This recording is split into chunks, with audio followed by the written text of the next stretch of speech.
If you're interested in co-editing and anthology, then this video is for you because I'm going to share my experience co-editing and contributing to the edited collection Convergences, Black Feminism and Continental Philosophy. So this is Dr. Catherine Sophia Bell, and I did all the things that Black women are told we're supposed to do. I got all the degrees, all the certifications, got married, had all the kids. I had it all, and I felt trapped by all of it. So I liberated myself, and on this channel, I talk about my liberation strategies in an effort to encourage you on your own liberation journey. So today I'm going to talk about my experience co-editing and contributing to the book Convergences, Black Feminism and Continental Philosophy, which is this book right here. Which is a book that I also taught. So I have a Substack article where I go through this as well. So I'm going to go through some of the notes from the Substack article. And I also talk about in the Substack article my experience teaching Convergences in Black Feminism and Continental Philosophy. So if you're interested in that, then I will actually link the Substack article with this video. So let's get into it. So Convergences, Black Feminism and Continental Philosophy is a project that was initially conceived by a professor named Maria del Guadalupe Davidson. So she reached out to me saying that she was working on this project on Black feminism and continental philosophy. She asked me if I knew of anybody who might be interested or who was working in this area. And I basically said, at this time I was still a junior faculty member at Vanderbilt University. And so I said I had been thinking about something similar, but not exactly along those terms. And the only other person I knew at the time who had also been thinking about something similar was another Black woman philosopher named Donna Del Marcano. So Maria at that point very generously reached out to both Donna and I to ask if we were interested in co-editing the volume Convergences, Black Feminism and Continental Philosophy with her. And so we both agreed to do that. And I do offer some background in the Substack article that Donna and I actually overlapped in graduate school at the University of Memphis together. And we had both participated in a conference organized by Kelly Oliver that was called the French Feminism Circle, which was back in like 2007. And so Donna had given a paper there on French feminism and Black feminist philosophy, and I gave a paper on French feminism and the problem of race. And actually that ended up being the inaugural conference that launched the journal Philosophia, a journal of continental feminism, which was created, and then it was later named Philosophia, a journal of transcontinental feminism. So that's some interesting background there. So by the time Donna and I got involved with Maria as co-editors with Convergences, I think Maria had already done a lot of the legwork, right? Like she'd already kind of created an outline in terms of like the table of content. She had several contributors already lined up. Donna, Maria, and I also each contributed an essay to the collection. So I received institutional support from Vanderbilt, which is where my first tenure track job was at Vanderbilt. I was there from like 2005 to 2008, I think.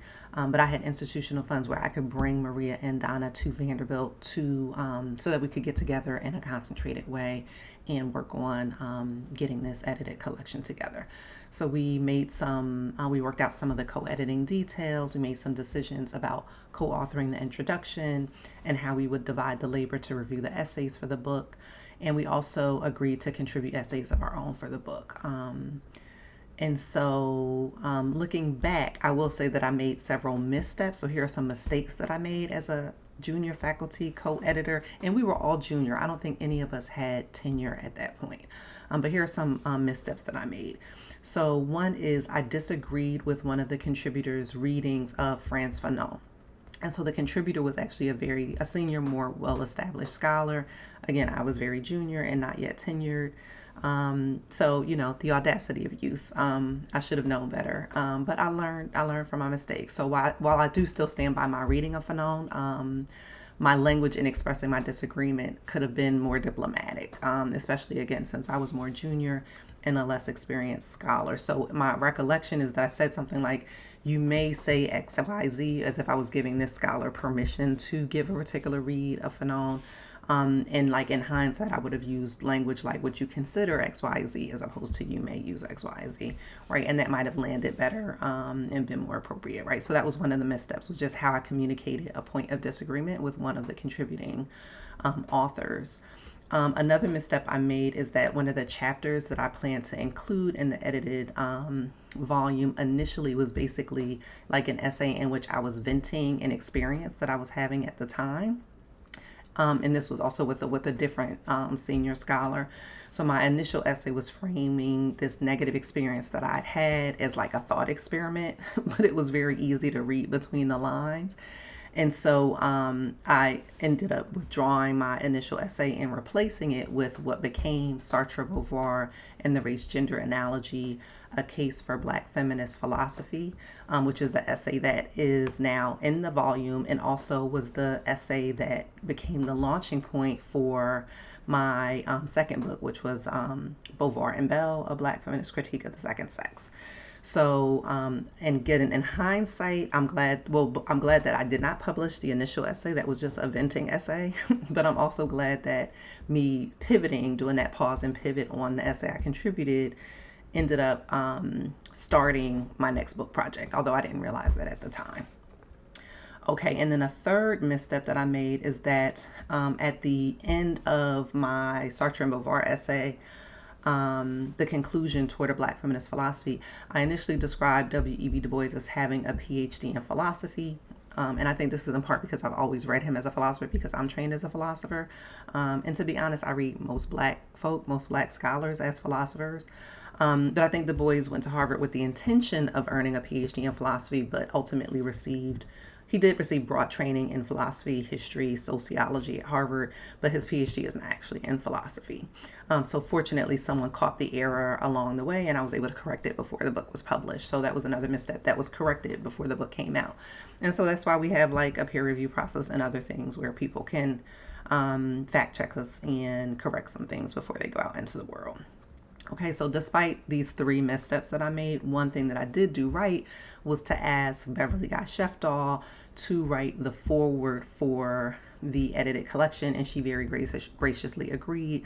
So, of course, Beverly Guy Sheftall is the amazing Black feminist scholar who's a professor at Spelman College. She was one of my former professors when I was a student at Spelman College, and she is the editor of several of her own anthologies. Probably the best known one is Words of Fire, an anthology of African American feminist thought, which was published in 1995. And she also is co-editor along with Robert Byrd, and I want to say Janetta B. Cole is also a co-editor of this book. It's titled Traps, African American Men on Gender and Sexuality, which was published in 2001. So she's done several edited collections herself, and she very generously agreed to do the foreword for our edited collection. And she also reflected in her own foreword to our edited collection on the smart women that she grew up around, including her mother, who was a straight A student in college. And so Guy Sheftall recalls what got noticed about her mother more often was her beauty, her caring, her common sense, but not her intellect. And so that always stood out to me, right? Like the things that women, Black women in particular, get recognized for or acknowledged for is often not our intellect. So I appreciated that insight that she brought to the forward, among other things. I will say another thing that went really well in the publication process of this edited collection, as we were sending out invitations and solicitations for essays, one of the invited contributors was Tina Chanter, and she asked if we had a press for the project because she was a series editor at SUNY. So she was editing a series called Gender Theory at SUNY Press. And so she was interested in the project for her series. And of course, we were happy to work with Tina and SUNY Press for the edited collection. So that went really well. We found a press editor among the contributors to the edited collection. So that worked out really well. And I will say, just again, another point of contact and connection and why like relationships and networks are important. Tina Chanter is also a former professor at the University of Memphis. And so Donna and I all overlapped at the University of Memphis. She had left before I finished my PhD and before Donna finished her PhD. But we had contact with her through the University of Memphis. And she was also a participant in the Feminist Philosophy Conference that Kelly Oliver put on. And Kelly and I overlapped at Vanderbilt as well. Kelly Oliver was a professor at Vanderbilt when I was a professor at Vanderbilt. So that's just some other background. And also when it was time for the press to go out for review, the press did inquire about potential readers. And so we offered suggestions for appropriate readers as well as inappropriate readers of the text. And so this is a reminder when you are submitting a text for publication in a journal, or you're submitting a manuscript or an edited collection to a press, it is fine to recommend appropriate readers and then also say this reader would not be appropriate, or I would prefer that you not ask this particular person. So we offered, again, suggestions for appropriate readers and inappropriate readers. And I, of course, was coming off of off of the heels of this negative experience that I'd had with this other person who might have been who people would have thought would have been an appropriate reader. So I was able to reach out to the press and say, like, this person would not be appropriate for these reasons. And they were understanding, and the press handled the situation really well. So by the end of the experience, we received really positive reader reports and the book was published. So yay to that. So that is my experience with co-editing my first and my only, well, no, that's not true. I've also co-edited a special journal issue. So Ronald Sundstrom and I co-edited a special journal issue on Anna Julia Cooper. And those are the only two co-editing experiences that I've had. I will say, and now that I've mentioned it, Ron and I worked really well together. So Ron was also a former professor of mine at the University of Memphis, although he also, well, no, he was actually on my dissertation committee. I was going to say he also left before I finished, but he was actually on my dissertation committee. But we worked really well together. We were both interested in Cooper, and we were able to get some great contributors to that special issue of the journal Philosophia Africana. And so that went really well. And that was one of those things where we knew a lot of the people who were doing work on Anna Julia Cooper, and we were interested specifically in philosophical work on Anna Julia Cooper. So there are several philosophers who were contributors to that special issue in Philosophia Africana, and a few people who were not, trained in philosophy, but whose PhDs were not in philosophy, but who did still do very interesting philosophical work that we included in that edited collection. And so Ron and I, again, also worked, but I actually went out to California, because I think he was in California at the point that we did that special issue. We did also meet in person to work out some of the details for co-editing that. So I would say maybe that is a tip, although it's not necessary. This was before we were doing so much Zoom and virtual stuff. So I guess we could have done like a phone thing, or like Skype was more the thing at the time. But I did enjoy being able to get together in person in real life with the co-editors to organize the edited collection, to work out some of the details, to work out roles and responsibilities and expectations and all of those things. And both of those projects went really well, again, notwithstanding some of the missteps that I made, but the co-editors were very gracious in handling that. So I don't have any horror stories with edited collections. I would say the main tip, the pro tips that I would give is, like, one, make sure it's something you're interested in doing. A lot of times we get invited to do something that we're actually not interested in doing. So like in my High Achievers course suite, I talk about the sacred yes and the sacred no, or you can think about it in terms of an enthusiastic yes and an enthusiastic no. And if you're not really excited and enthusiastic about giving a project your yes, then it's a no. If it's not a sacred yes, then it is a sacred no. So I know a lot of times people feel obligated to do something just because they were invited to do it. But an invitation is not an obligation, and an invitation can be accepted and an invitation can be declined. So the first thing I would say is, if it's not an enthusiastic or sacred yes, then it's a sacred no. And then the other thing I would say is make sure it's aligned with whatever your kind of research agenda and trajectory is. So you may have some vague interest in a thing, but right now you're working on like a particular scholar or a particular area. And so an edited collection actually takes a lot more work than it seems like it takes. So if it's not something that, again, is very aligned with something that you're working on, then it may pull you further away from whatever the task at hand may be. And I will say, like, I would not recommend that junior faculty do edited collections, even though I was a junior faculty member doing both of these edited collections, because now, and this was both at Vanderbilt as well as at Penn State University, both are research intensive institutions. Like, the main thing that I needed for tenure was the single authored manuscript. So me choosing to do this special issue on Anna Julia Cooper with a journal, and choosing to do this edited collection with this anthology, even though they counted toward tenure, they weren't going to count as my tenure book, right? Like they didn't, me doing those projects did not mean that I did not also have to still write the book Hannah Arendt and the Negro Question, right? And that tenure clock does tick kind of quickly. In some ways, I was able to extend my tenure clock because I started my first tenure track job at Vanderbilt and I was there for 3 years. And then I left Vanderbilt and went to Penn State University when they recruited me there in 2008. And I restarted my clock. So it meant that I had more time to finish my single authored manuscript in addition to these edited projects that I took on. But as a general rule, I would say if you are an untenured faculty member, a junior faculty member, and you're in a discipline where you have to have a single authored book, that needs to be the top priority, and try not to get distracted by other projects that seem like quick projects but ultimately take a lot of time and energy. Edited collections take a lot of time and energy. You're working with a lot of different contributing authors. They all have various demands on their time. You're constantly following up about the timeline and the due dates and all of that kind of stuff. They're going out for, the reader reports go out, so that you have to kind of sort out the reader reports for each contributing author. So it's a lot of work. It's a lot of moving parts. It can be very rewarding when it's out, but it's a lot of work and a lot of moving parts. And ultimately, it doesn't count as like the book in terms of how your tenure and promotion process goes. It doesn't count it doesn't count as highly or as greatly as the single author manuscript. So those are things to remember. So make sure it's something you actually want to do. Make sure it's something that is not taking away from or distracting you from your single author manuscript if that's something that you really need to get done. Make sure that you really do get along with the co-authors. This doesn't mean you have to be friends, because sometimes you can be friends with people that you don't actually work well with, but you have to have a similar work ethic and determine what strengths each co-editor, not co-author, although this is also true for co-authors. You have to determine what are the strengths of each of the co-editors and how each co-editor can play to their strengths in contributing to the greater whole. We opted not to co-author our individual chapters. So like I have a single author chapter, Donna has a single author chapter, and Maria has a single author chapter.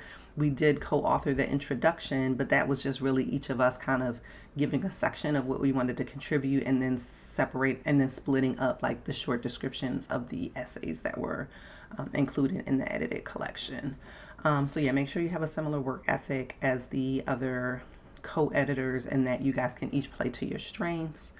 Communicate often, check in often, have clear, again, expectations, timelines, all of that kind of stuff, and build in late time, right? Like, so I never give myself or contributing editors whenever I've edited something, or even when I was an editor of a journal. So I'm the founding co-editor of the journal Critical Philosophy of Race, and I always gave like a fake deadline that was a few weeks ahead of the actual deadline, because I always assumed that people were not going to meet the deadline, not because people are terrible or don't want to do their work, but because I know people have competing demands, right? Whether it's other writing projects, different people have different teaching loads, different people have different service loads, different people have different family obligations, right?